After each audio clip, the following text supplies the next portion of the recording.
Welcome, everyone, back to the Talk of Louisville. I'm Mike Mulroney. I'm Kelly Duckworth. Kelly, how was the weekend? It was good. It was busy. Nothing exciting? Yesterday was a little exciting. Yeah, the weather? Well, I was talking about our good day, but Mike got caught in a tornado. What was the good day? Our testimonies. Oh, yeah. We had a great day.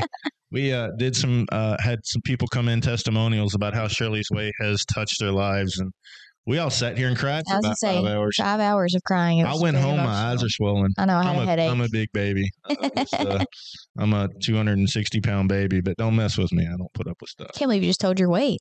Yeah, I'm fat. I mean, I need to lose weight. If anybody can help me lose some weight, I'm a stress eater. Yes. So if he wants to go to a buffet for lunch, he's having a rough day. And I turned that one down the other day. I was proud of you. I said no. That's growth. It was tough. I love a good Chinese buffet. All right, our sponsor today, and it's not really a sponsor, just a fantastic local business, Stomping Grounds Coffee. They did a video the other day and was talking about the struggles of running a small business, and they're doing great. But they talked a little bit about people complain all the time because they have no drive-through. Well, people, stop being lazy.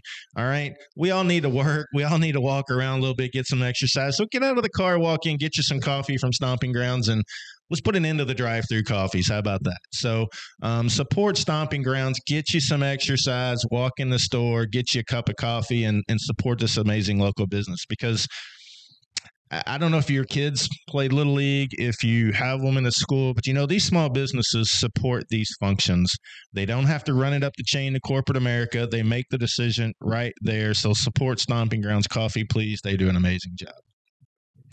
Today, we have Miss Lisa today. How are you? I'm well today, thanks. First hour grief response. I've heard about you all over the years, but I've never met you until a couple of weeks ago. We met in your office, had a great discussion, and I'm just amazed about the work you all do. Thank you. Thanks for having me on. With the struggles in life, it seems like life struggles are getting worse and worse in the times we're in. Why is that? I think once you get exposed to death, you're really sensitive to it. Yeah. I know you all each have a story. Obviously, the whole reason Shirley's Way exists. And right. Kelly, I just heard your story. So I lost a child back in June of 2011. And so I'm very sensitive to any death, certainly a child loss of some kind. And so I just think we're just more sensitized to it. Yeah, we just talked to somebody I was telling you earlier on another podcast. Young man passed away from cancer, and I just, as a parent, I can't imagine losing a child. Losing anybody is horrible. Losing my mom was absolutely horrible, but we turned it into something positive. But losing a child, I just can't. Well, you're supposed to lose your parents. Yeah. You're never supposed to lose your child. Yeah, it was life-changing and shattering for me. So sorry. It's horrible. It's one of the reasons that First Hour exists. Is that so? You're the founder? I am one of the founders. Okay. There's a woman named Karen Buchanan who lost her husband to suicide. And so she also works with me at First Hour. There were also 2 other women involved early on. We were founded in 2018. And we all decided that we needed something primarily for sudden loss, although we see people who have also lost loved ones to cancer and terminal illnesses as well. Yeah, the sudden loss is absolutely horrible. With my mom, at least we had some time with her. We knew it was coming, but just flip of the switch like that. It still is tough. It is. You think, okay, maybe there's hope, right? You still have hope for a long time. And, there's just this desire to change it. And then when it does happen, it's still really hard. Like you really can't believe it happened. You can never prepare yourself, I guess. You're trying mentally and it's going to happen, but like you said though, I was constantly thinking that's not going to happen. This isn't real. And then she would get weaker and weaker and it's still not going to happen. She's going to be fine. And then boom, it hits you. And you're just like, wow, it was really, I don't know. We take so many things for granted, and I just didn't think it was going to happen. But, we struggled a little while, and my sister went. I got 2 sisters, and I went to a doctor. They listened to me for about 5 minutes and wrote me a prescription and said, have a good day. Is that the right way to handle grief? No. So say her exactly reaction, she's already not liking that. And then found out later this guy was just notorious for writing prescription drugs. I could have been addicted to the mind-numbing prescription that he gave me, but I took it one time. It made me feel weird. And I thought, this isn't right. I don't feel, and it's good for some people. I'm not saying it's not, but I just didn't feel what he did was right. I think you need to feel all of those emotions. That's you need exactly to work right. through them. And and not just cover them up with Yeah. medication. Well, that's what he did. And I don't know. He probably got all kinds of money from insurance to meet with me for 5 minutes and write me a prescription.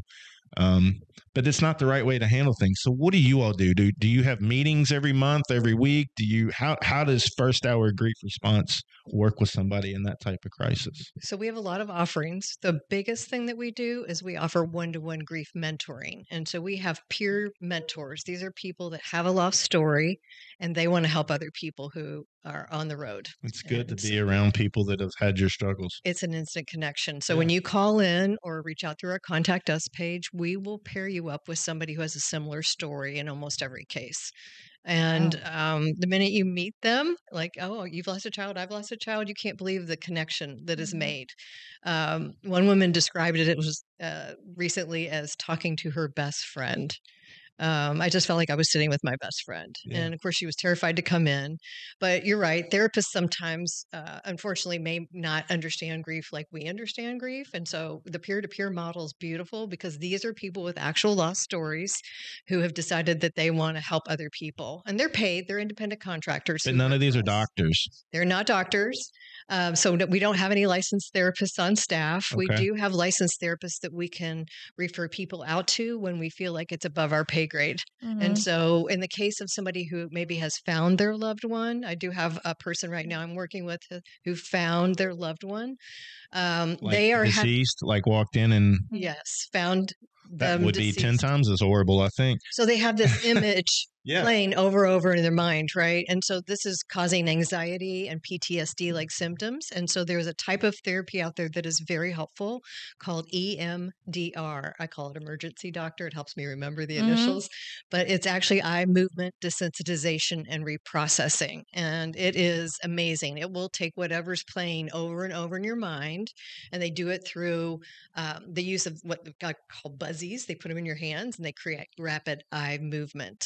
Wow. And you are thinking about what happened, and while you're doing that, you're processing that and you're putting it in a different part of your brain that doesn't have that constant high cortisol, high impact anxiety, stimulation And going this on. actually works? It does. It works in about Wow. 90% of the Is it in like cases. local hospitals or? You have to find a therapist that's. I wish I'd have known about that instead of the old Mr. Prescription guy, because right before Mom died, she woke up about 3 a.m, crying hysterically, screaming she didn't want to die.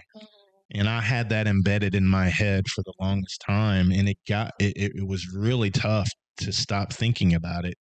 And it was the most surreal moment I've ever seen. It was we would take turns staying there, and it was 3 or 4 in the morning, and it went on for 2, 3, 4 minutes, which seemed like 2 hours. And she finally laid down and was at peace with it at that point. But yeah, I probably could have used that about 10 years ago. I think you could have. I'd never heard of that before. Yeah, it's amazing. I've actually done it myself, and it was very helpful for me. Even 12 years later, when Ben died, I was just so shattered and broken. He was my only child, my only biological child, and I have stepkids that I love them to death. But it is, he was my only. How old was biological. He was almost 20, Okay. and he was just coming home. But y'all were like best friends, though. Didn't you tell me that before? Yeah, we were super close, and a woman who was drinking and driving hit him head on. They both died. So I got help right away. I went to grief support groups. I found other women that had lost children because I needed to learn what this was going to be like. I was feeling crazy, right? There's such craziness in grief. Yeah. There's not these 5 stages that you move You don't through. think logically. No, you don't. And you just wonder, is this normal? Like, is what I'm feeling normal? And so we've all been programmed to think that there's 5 stages to grief and that we're just going to get over it at the end of 5 stages. And most of society also thinks in about 6 months that we should be done grieving, right? Like, are you still talking about this?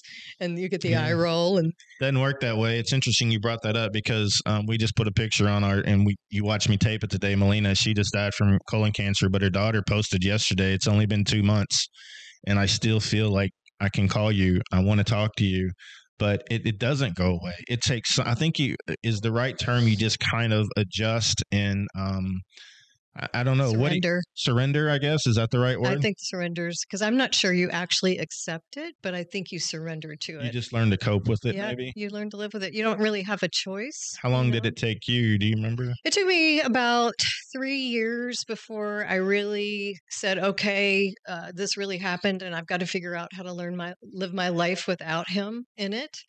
And then at about the 5-year mark, which is also a really tough anniversary because you're just, gosh, how long it's been 5 years? How did that Yeah. happen? And now I'm facing 14 years. And how is that even possible? Because sometimes it feels like yesterday, So, but 5 years, I was really healthy and able to, really work with people. I started leading grief support groups. I do a loss of child group even now.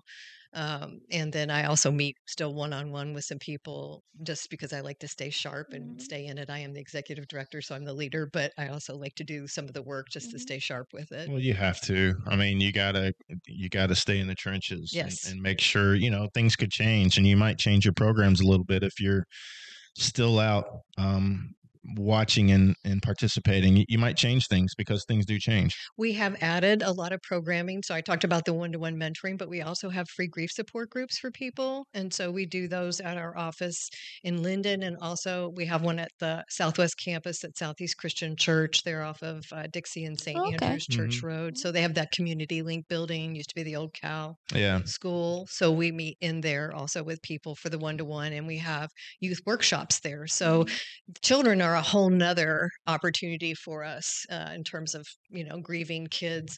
A lot of times kids don't feel like they can grieve in the household. Maybe they've lost a sibling and mom and dad are crushed and, they've got to be quiet and not maybe show too much emotion because they don't want to further upset their mom and dad. So, where do they go for grief support? Right. So we started offering youth grief support groups a couple years ago that we do on the first and third Saturdays of every month. And those are for ages 8 to 13 and 14 to 18. So we separate the ages.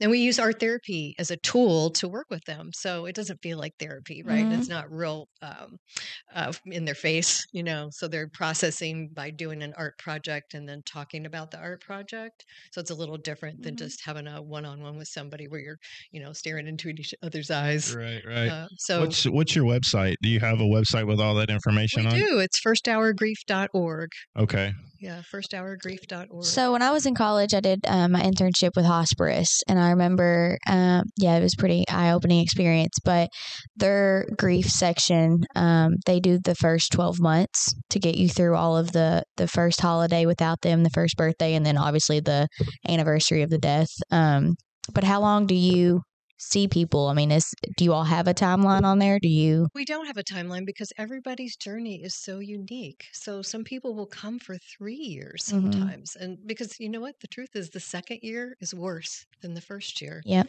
You think because you get through all the firsts, okay, it'll be easier, but it doesn't seem to get easier. It's like the reality sets in, right? You make it through all these firsts, and each one is so hard, right? The days leading up to a particular anniversary or date or a holiday are so hard. And then you make it through that first year and you think, oh, this is going to be easier. And for most people, it is not. So we walk with them as long as they want help. And the first visit is free. So it invites trial. After that, we ask for a $75 fee per session, which is well below what a therapist would charge. If you can't afford that, then we will work with foundations to help support that. We have scholarship money to be able to offset that. So I have some people that are paying $50 or $25 because that's what they can afford. We're Right. still And they still need it, just because they can't afford it. That's right. And we don't want to turn people away. Right. So Well, you have to pay for your programs. Sure. I mean, my argument all the time is just because we're a nonprofit doesn't mean we can get everything for free. And if you want really good people, you got to have the funds to pay for it. And you have to pay for the meeting space and I have to pay the mentors. Yeah, absolutely. We was talking about the first 12 months, but when mom died, I still have moments where I'll be going down the road and I hear a song, or if I'm at my dad's, I'll think she's going to walk down the hallway because mom loved to cook. We'd be there. All right, what do y'all want to eat today? She whipped something up. But when you're going through the funeral and you all may know this, it didn't seem real. Everybody's there. Everybody's supporting. Some people like to talk about it. Some don't. But after the funeral, you sit down and you think, all right, where's everybody at? they disappeared. Yeah. They have to go Yeah. back to life. And Yeah, they do go back to their normal lives. And then you have nobody really to talk to. Nobody's coming by to visit. I mean, we call that the first hours, and that's really when we get involved. Sometimes people will call us the day that it happened, and they'll just need some advice, like, where's my person? Mhm. What do I do next? And we have an obituary worksheet on our website. We have a funeral planning checklist. Those are often downloaded to just kind of get a head start before Mhm. you hit the funeral home and do the real planning. Mhm. It's hard to be in that place, right? So it's Horrible. it's nice to do at home. It's a I knew story the for another funeral. time. Yeah, I knew the funeral director, so he was great with us. And oddly enough, he's pointing out caskets, and this one's it was weird, but yeah, it's all odd. a blur. It is Right. So yesterday, I vaguely remember that, but yeah. yesterday I went over and videotaped a life celebration for one of my clients. And I thought to myself, I really wish somebody would have done this for me. Because while I wouldn't have looked at it maybe in the first 2 years, I probably would be looking at it now on a regular basis. Yeah. Just what did people say? What was the music like? That's a great idea. Because it was such a blur, Yeah. right? We're in shock, and so we just can barely remember anything, right? Our brain, we have grief brain, we have fog. It's really hard for us to take anything in. Everything is slow motion, but then just remembering it, there's like no space in your brain anymore for some reason. And so it was such an honor to be there. This man, he was 52 years old, and she just wanted to have something to look back at later. And I thought, what a cool idea! This is something we really should offer going forward. I've never thought about that. Mm-mm. That's such a Yeah. great idea because I don't.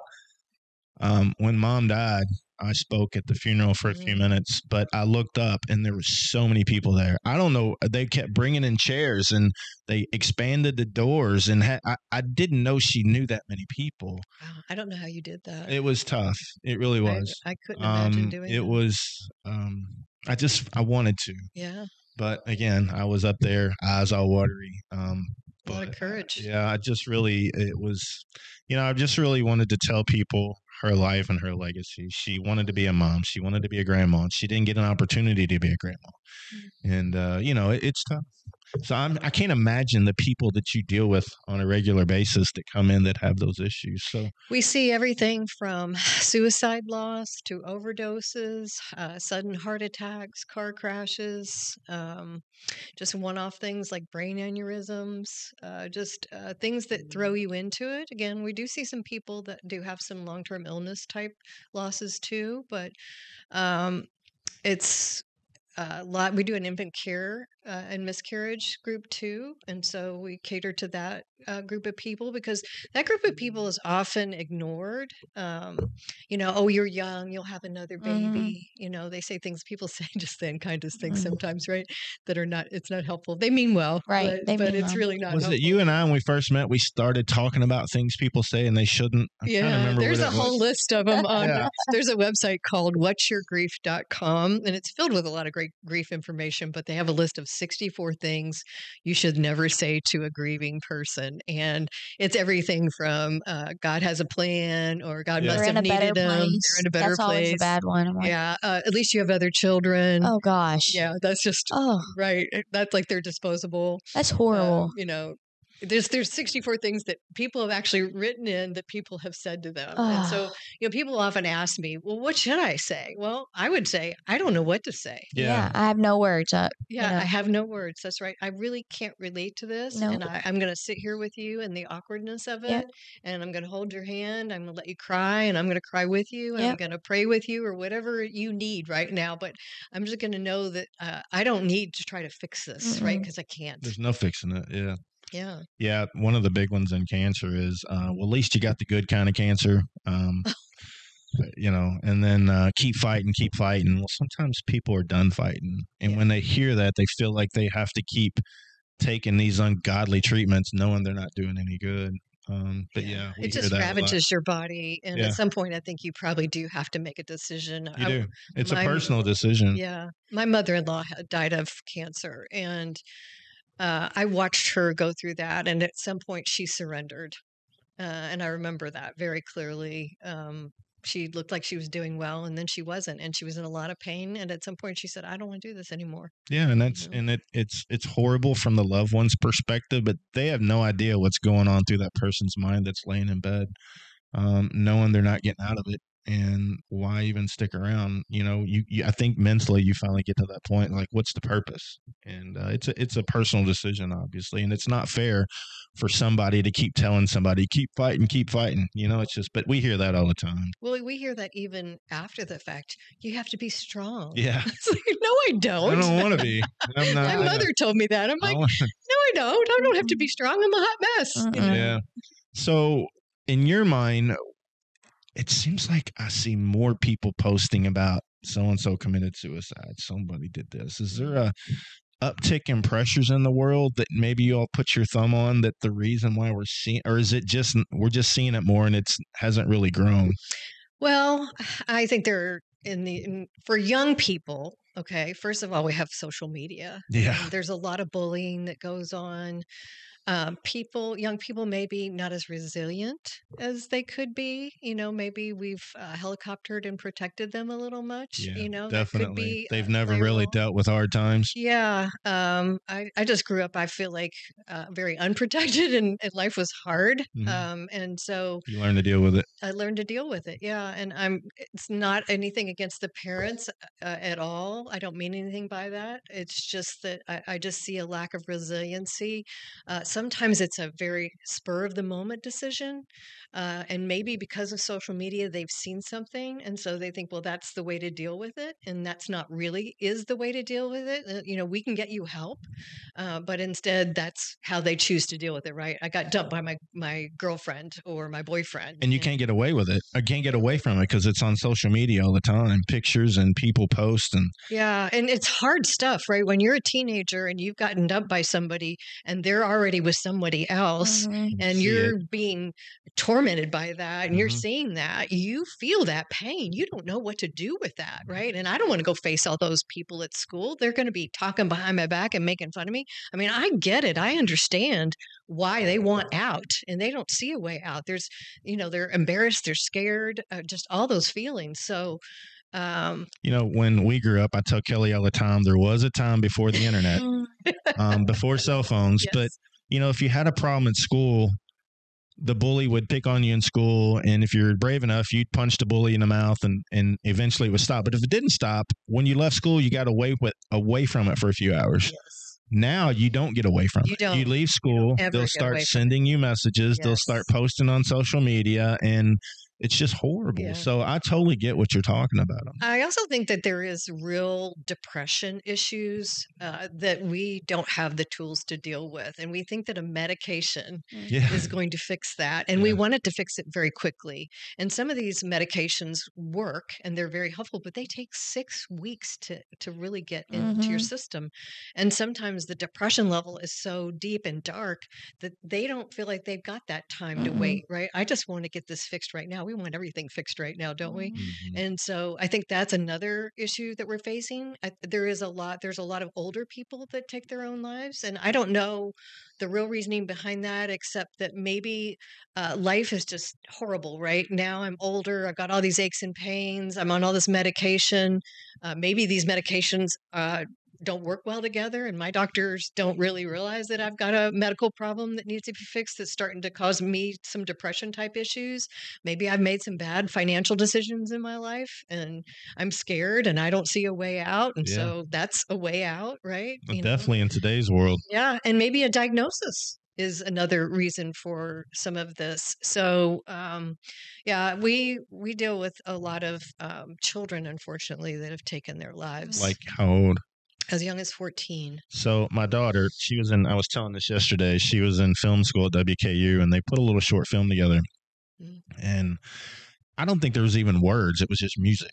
But it showed this young girl taking a selfie, sharing it on social media. She was pretty, got all these likes, all these comments. And then this other person was kind of introverted, wasn't well liked, would take a picture, post it on social media, nothing, no likes, no comments.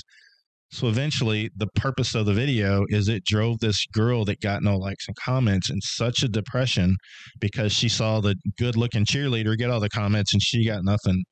And eventually, you see the phone drop and the music stop. And you know what she did to herself, all because she didn't get the likes on social media that she was shooting for.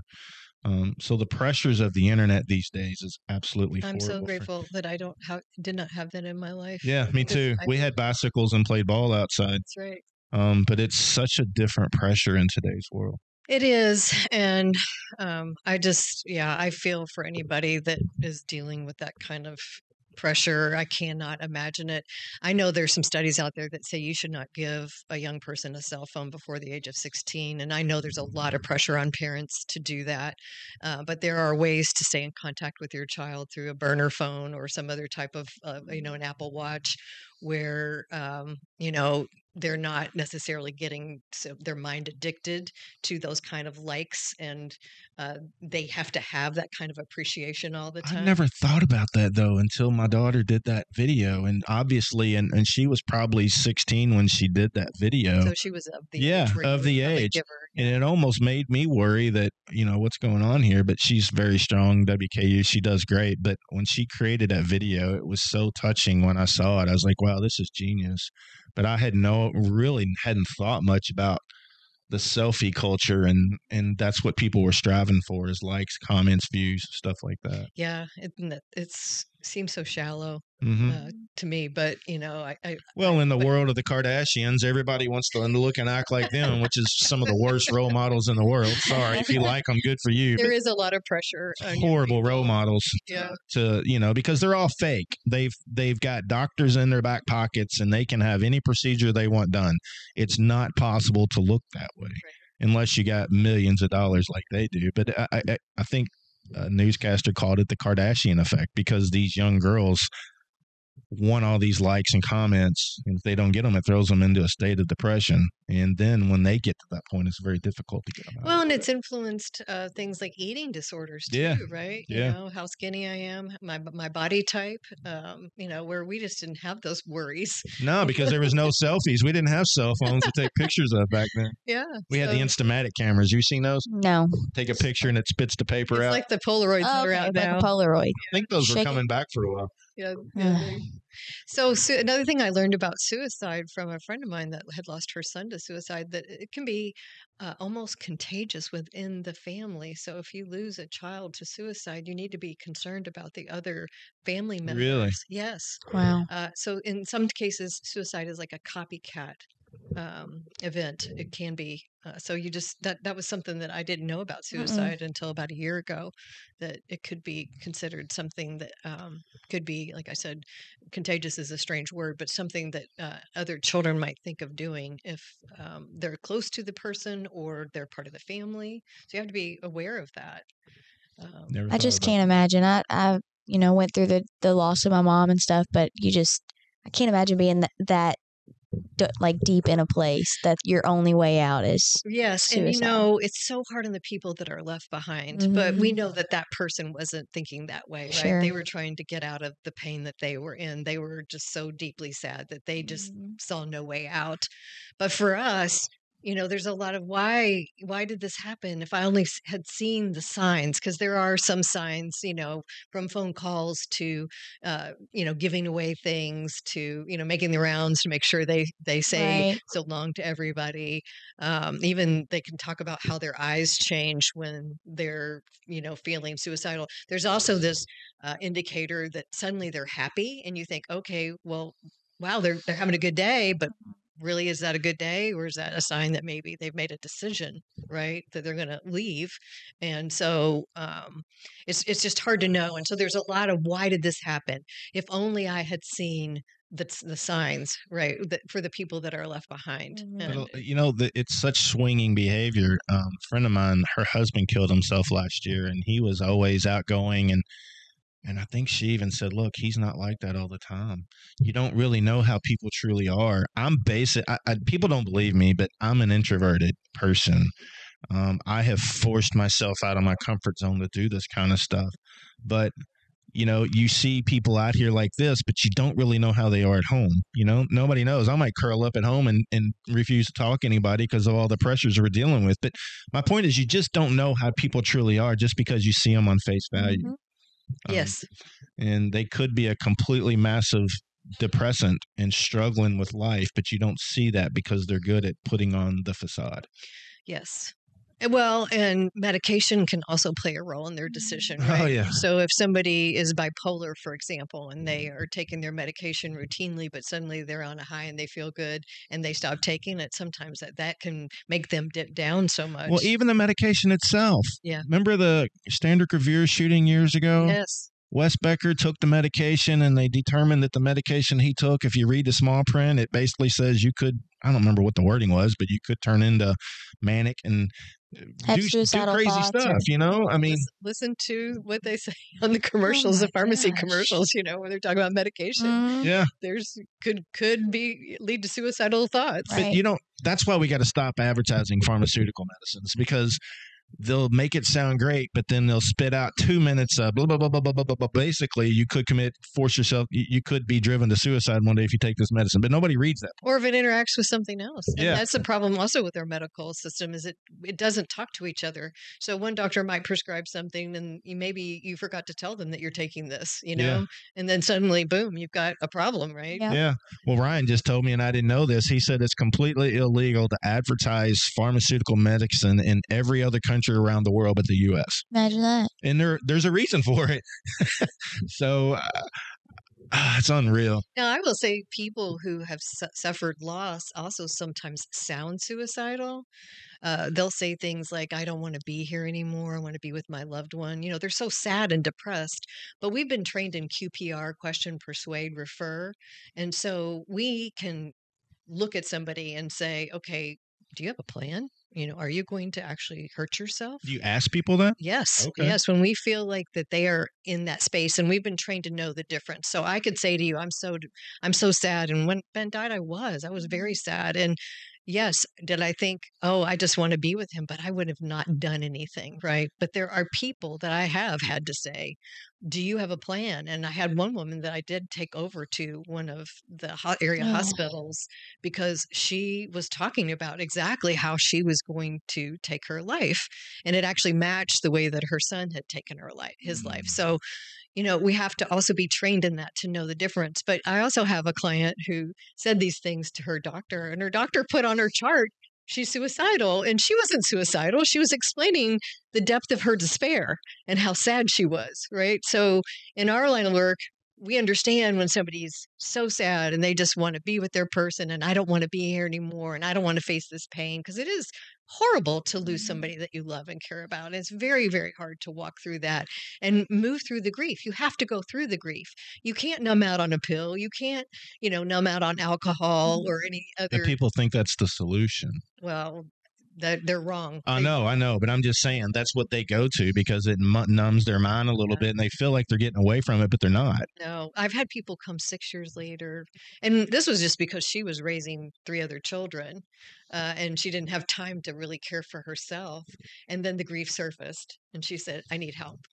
My kids are older now, and I realized that I never dealt with this." Yeah, you said that we lost my sister-in-law to a car accident, and it was horrible and sudden, but my mother-in-law obviously felt it immediately, whereas my father-in-law, he didn't have time. He had to get the funeral ready. He had to get the life insurance. He did all of the process while she was grieving immediately. And then now that, it's been a couple years later, I think he's finally able to feel all that. And Not That the is- responsible party yeah, anymore. but somebody had to be, responsible. He had to hold it together in his mind for the family. And That's what happened in know. our case. My Mhm. husband was the stepfather to my son, and so he was the rock during all of this. He Wow, took care of good. everything, and You picked a good one. yeah, I got really lucky. Yeah, He's yeah. still my rock. Yeah, no, But for him to be able to, manage all of that. But it was so interesting because here I am just broken and shattered for a couple of years. And then I get to a place where I'm starting to,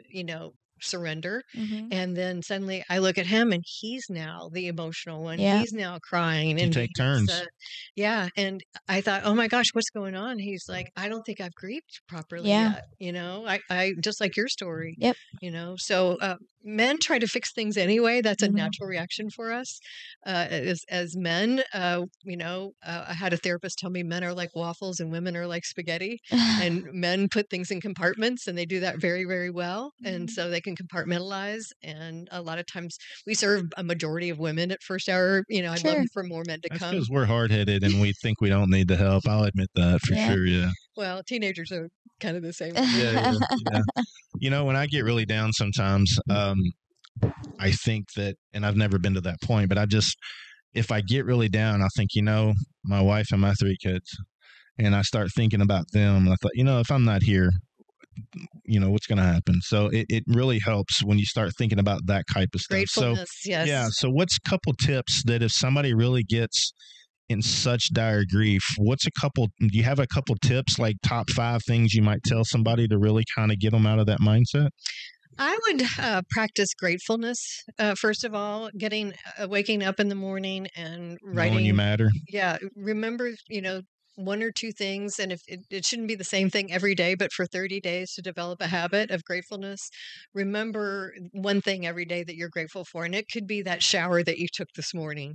You know, it could be that somebody brought you flowers or they brought you a meal, especially early on in grief, right? Just the kindness of others. But now we're hearing the birds chirp, right? It's things like that. The grass is green. I just wish they could stop chirping or start chirping around 7 and not 4 in the morning. We have a rooster in our neighborhood. Yeah, I've got a rooster too. Oh, man. might be chicken dinner one night if we ain't careful. I will say that also find a support system. Find somebody that you can talk to that's not going to try to fix it. But, you know, you can even tell them, look, I need you to be my person. I need you to be the person that I can talk to. I don't need you to fix it. I just need you to listen to me. I need somebody to talk to that's going to just let me drone on and on and on, because I don't have anybody to talk to. Everybody's gone back to their normal lives, right? I strongly recommend talk therapy, getting with somebody or going to a group. When you go to a group, here's what happens. People all around the group start nodding their heads when you start talking. And suddenly it feels like, oh, I'm not crazy. They get it. They are experiencing the same things that I'm experiencing. It's normal, I guess you could say. Yeah. They normalize it for you. Yeah. That's exactly right. And they can also help you because sometimes they're further along. Oh, here's what I did in that situation, you know? So you get some ideas on how to deal with things, even like upcoming anniversary dates or birth dates. You know, those dates are hard. Like, what do I do? I always feel like I need to do something. So what do I do? I need a new idea. I've been doing this for 14 years. Now what do I do? You know? But you know, when you're first facing it, do I have a birthday party for my child? You know, is that crazy? Never thought about that. Yeah. You know, of all the things we could fix in this world, everything, I think what you're saying is everybody needs somebody that'll listen to them. Yes. Just listen. Don't comment. And we all have that friend. If you tell them something, I got friends I don't want to tell stuff to because I don't want to hear how they would fix the problem. I just want them to listen. Yes. And so I think that's what we've come to is they just need somebody to listen to them. So it's your session. You say you all do sessions every week? We have grief support groups twice a month. Okay. And then you can meet with a mentor. Whatever hours work for you, we can set that up. So we have weekend hours, we have evening appointments, we have day appointments. So however that can work for you. Yeah. And we do other things. Like we have a Strides for Healing workshop, and that is for suicide survivors. So it's a very limited, small group of people because it's a really hard class. We actually developed the content for it. So we have videos that they watch, and then we have a workbook. So that we do a Thrive community building opportunity once a month. So on Saturday, we took a group of people over to a pottery studio, and we created a layered vase, and we talked about the layers of grief while we were building that. And so that was just getting people out of the house, because that's another thing. Grief is very isolating, so we want to stay home, especially in the wintertime. Yeah, we don't want to get out. You know, don't want to be around other people, but when you're around other people that have grief stories, suddenly you feel safe, right? It's like, okay, these people get me. If I have a breakdown or if I have a moment, you know, they're not going to like look at me like I'm nuts. Yeah. We do little things like that. They're called Thrive workshops, and we do one once a month. So next month we're going to create something called a peace pole, which is something that you could put in your garden. And we're going to paint that. But we've done card making, we've done glass vases, we've done hand crocheted blankets in the wintertime. So it's just an excuse to get people out of the house. We do a holiday workshop every year. So preparing for the holidays is really hard, since you talked about going through the holidays. Especially at your first year, it's like, oh my gosh, how am I going to navigate this? I know my big one. My mom passed away on November 21st. Thanksgiving was that week. But then I had Christmas, and I was 21. She did all of the Christmas. She bought all the gifts. So then it was on me. My dad wasn't going to do it, but that was a big one. I was like, oh gosh, she was kind of this main person that got all the food together, and You I just know what happened. You didn't know who did it. no, right. You just, you wake up and you have presents, but I remember that being, a big, It is, for us, but sometimes I just tell people just skip it the first year. yeah. It's okay. It doesn't Well, mean my it's whole gonna. family came for Thanksgiving instead of us going where we normally go. They all came to my house and they cooked for us, and that was really nice. But I just can't. I mean, I still have such a great family and support system, and I can't imagine people out there that don't. We say that all the time with our cancer patients. I took my mom to every treatment, and she was never alone. I can't imagine having somebody has to catch a bus or whatever because they don't have anybody to take them or sit with them. I think we assume everybody has somebody, and that's not the case. It's No, not. it's not. And widows, I think, are the group that I really worry about the most. They are so lonely at night. The loneliness is just so difficult. And there's, especially early on, there's so many reminders. Like you can't watch a Hallmark movie without being reminded of some moment that you shared with your loved one. Right? And there's probably a movie out there with exactly what happened to your loved one, and you sit there and watch it. It brings back bad. I got to thinking the other day, my dad lives with me now. He's pretty old. Hopefully he doesn't listen to this. I know. But I got to thinking my dad's a very touchy, lovey guy, and my mom was not. But the other day he just wanted a hug, and I'm like, Dad, I gotta go. I gotta go to work. I gotta go do whatever. And then I started thinking, I'm like, he doesn't get hugs anymore. My mom's gone, and I can't tell me they hugged anyway. Yeah, I was gonna say but I Get away did. from me. I know. I got to thinking about I get that. what you're saying. Yeah, but I was like, I hug my husband and I hug my kid, and he doesn't really get that, affection anymore. And physical touch is such a it big is. thing, isn't it? Yeah. But I do think that is a group that struggles a lot, and so they need to find people, a support system, a group of people that they can hang out with. And there are a lot of widows groups out there that you can be connected with. We do a loss of spouse group at First Hour. And so it's good to connect with other people so that you have somebody to do things with that maybe has the same type of loss. Sure. We're always trying to make connections for people because you don't want to do this alone.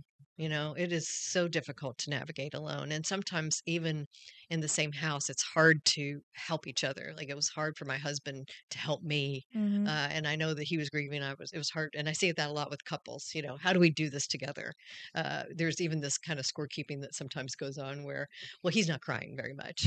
Why isn't he crying as much as I do? And it's like, listen, stay on the same side of the net. They're going to do grief differently. I always give them the waffle analogy. Yeah. Because I know there are a lot of marriages that don't make it through, especially the loss of a child. Out there, but a lot of times that is because there was already a problem issues in the there. marriage. Sure. I would say most of the time it pushes you closer together. Well, that's good to hear. Yeah, I always thought the opposite. Me too. Well, how can we support you? The website, any events you got coming up? How do y'all raise money to do these things? Oh, well, we have a golf outing coming up in August, on August 4th, and it is in honor of my son, Ben Coyer, and it's our 5th annual this year. And so I'm looking for sponsors for that event. I have the presenting sponsorship still available, and then we also have lower tier sponsorships of $1,000 or less, so anywhere from $250 to $1,000. And we're looking for golfers. Where's the golf outing at? It's at Polo Fields Country Club. It's an 8 a.m. shotgun start, so we're done by about 1:30 or 2. We feed you breakfast and lunch. Wow. You ever play golf? I have, but I'm having a baby the day before, so I will be out on that one. But that's awesome. Yeah. And so Ben's birthday was in August, so that's why we wanted to always host it there. So we get everybody off the course before it gets really hot, right? And that's one of our fundraisers. That's actually our biggest fundraiser. We're raising money this year for our in-school program. It's called Hope Wave, and it's at JCPS and the other private schools around Louisville. And so we go into the schools now. So we do the weekend workshops for youth, but we also go into the schools with a 10-week program. And like I said, we call it Hope Wave. And so we're raising money for that program because we pay retired teachers. We train them on how to do this. They all have grief stories, of course. I didn't know about that. Yeah. We do a lot for kids, so shoot me information on that. We might want to be part of that. That would be wonderful. Yeah, I would love for you to maybe be part of the golf outing. Are you a golfer? I've played. I used to play quite a bit. I haven't played in so long. I'm horrible. But I don't play often either. But golf scramble. If somebody hits it straight down the fairway, I'm not getting up. I'm just going to stay in the court. Yeah. Well, you're supporting me now by having me on and helping us No, get yeah. the word No, out. Well, I really appreciate it. Yeah. So thank No, you. Absolutely. no, I'm not opposed to it. I need to start playing more. I just don't make time for myself. Well, You you're start a going busy through- guy. You know, like, Yeah, I don't. My husband's a big golfer all of a sudden. He played football through, Yeah. adulthood. well, I brought a but- flyer with me, so I'll leave it with you. Yeah, guys, and you can absolutely. take a look at it. Well, we'll make sure we have the info. We'll get the website. Mention the website one more time. Thank you. It's firsthourgrief.org. And Ryan will add it to the Facebook posts and things like that. It'll and we'll make sure we get the word out. And it was great talking to you today. Yeah. Thank you for having Doing me. great work. It's a tough world, and seeing somebody that is trying to do something to get people past their grief is inspiring. So thank you. Thank you. Yeah. Thanks. All right. you. Thanks so much. Thank you. See ya. You all.